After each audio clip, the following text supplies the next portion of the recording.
숫자가 많은 권리당원 투표에서는 이제 이재명 지사가 상당히 크게 앞섰습니다. 이거 봐, 안 지켰네. 이런 차이는 어떻게 좀 분석을 할 수 있을까요? 일단 뭐 그 숫자적으로 압도적으로 빨간 게 있으면 안 찍히는 거구만. 이게 다른다 이렇게 봐도 과언이 아닙니다. 시간이 나와야 되는데. 권리당원의 이 투표 결과를 보면 여론조사 이제까지 나왔던 여론조사의 추이가 그대로 투영이 됐어요.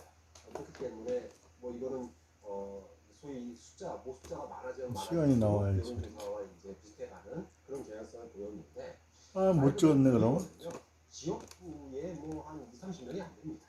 희동아, 저 새끼 왜 아빠 거 다 세배 먹냐? 그러면 현재 그 충청도의 현역 의원들이 캠프에 소속 안 된 사람 없지 않습니까? 거의 다 들어가 있거든요. 그렇게 보면 대의원들은 조직 선거가 가능한 사람이라고 봐야 돼요. 사실 저는 뭐 대전 충남뿐만 아니라 충북에서도 그동안에 조직에서 제일 강한 사람이 누구냐고 했을 때 이낙연 전 대표하고 정세균 총리를 얘기했단 말이에요. 네. 그런데 오히려 대전 충남에서는 이재명 지사 후보가 대의원은 권리당원에서 사실은 오래되면 대의원이 되는 거야? 아니, 추천이 있어야 돼. 같은 대의원끼리 추천이 있어야 돼. 어제 소위 말해서 조직으로 움직이는 대의원들조차도 어제 결과를 보고 오늘은 뭐 근소한 패착이 나지만 어저께 1등 이재명 충남에서는 이재명 후보가 대의원 투표에서 1등을 못했는데 오늘은 1등을 했단 말이에요. 네. 그러면 이걸 지역에서 좀 보더라도 활동을 해야지 소위 대의원이. 말하면 조직 투표조차도 이렇게 움직일 그러니까 이낙연이가 지금 대의원하고 의원들을 줄 세운 거 아니야. 평가할 수 있는 뭐 그런 측면에서 그거만 엇가비까 하네. 조차도 영향을 미쳤다. 그러면 참 큰 의미가 있겠죠. 더블 스코어를 권리당원이라는 것은 지난 1년 동안이죠. 지난 6월, 작년 6월부터 금년 7월까지 당비를 6번 이상 낸 정말 당을 사랑하는 그런 조직인데 네. 이런 조직이 70만 명 정도 되는데 여기에서 압도적인 우위를 차지했다는 것은 친문세력도 이미 돌아섰지 않나 이렇게 생각이 들고 네. 특히 이런 것들을 친문세력이 왜 보면 돌아섰나 민주당 당원들의 전략적 선택이 이미 시작됐다고. 어디로 돌아섰다? 민주당이 든 것은 신문들이 아무래도 지금 호남이고 호남인데 이재명 지사 같은 경우는 경상도 출신 아니겠습니까? 그러니까 신문들이 돌아서서 이재명을 찍었잖아. 과거의 노무현 대통령처럼 그런 어떤 구도를 프레임을 뭘 민주당 맞지 당원이 뭐. 전략적으로 지금 선택하기 시작했다. 이런 차원에서 봤을 때 이런 것들이 어? 모르겠습니다. 신문이 호남에 그럼 가서 다 이낙연 좋아해? 방향이 꺾일지는 모르겠지만 현재 이낙연에서 돌아선 게 아니고 일관되게 이어질 가능성이 상당히 크다고 봅니다. 네. 이낙연에서 돌아섰다는 얘기가 저희가 아니지. 보내드리도록 하겠습니다. 친문이 결정을 했다는 거지. 경선 이제. 여론조사에 역선택 방지 조항을 도입하지 않기로 했다라는 속보가 들어왔습니다. 당연하지. 이제 역선택 방지 조항과 관련한 논의에 돌입한 상황이었죠. 국민의힘 선관위가요. 그러니까 이제 역선택 방지 조항을 서로 조합을 하느냐, 넣지 않느냐 이것을 계속해서 고민하고 있었는데요. 조금 전에 속보가 들어왔습니다.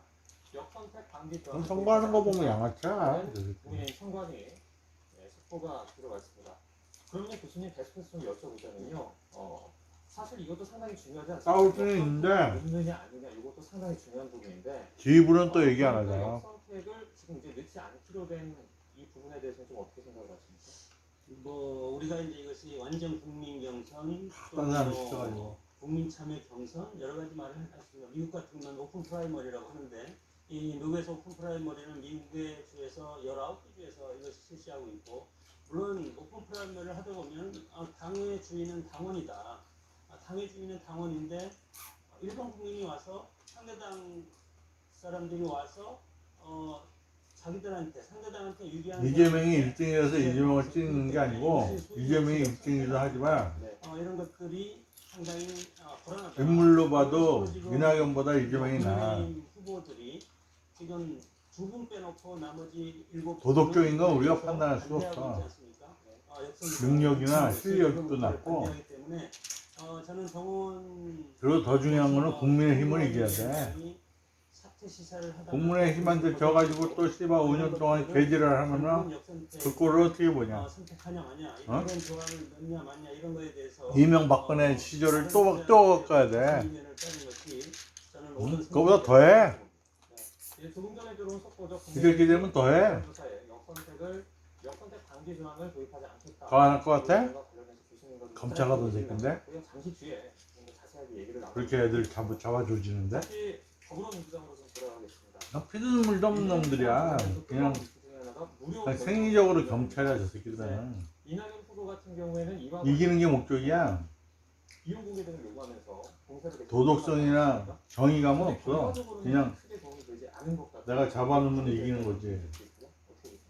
네. 사실은 이제 이낙연 후보가 깻잎 심심해서 맛있어. 전략의 실패라고 저는 하나도 안 짠데? 왜냐하면 아니 이제 다른 응? 대선과 짠데? 비교해 보면 짜? 2007년 대선 안 짠데? 어저께도 이명박 후보에 대해서 많은 그 당시 밥하고 먹을 때안 짜던데? 정과가 조그만 거 먹어. BBK니 많은 걸 얘기했습니다. 그런데 국민들에게는 그게 귀에 들어오진 않았어요. 왜 안 들어왔냐? 도덕성을 보지 않았습니다.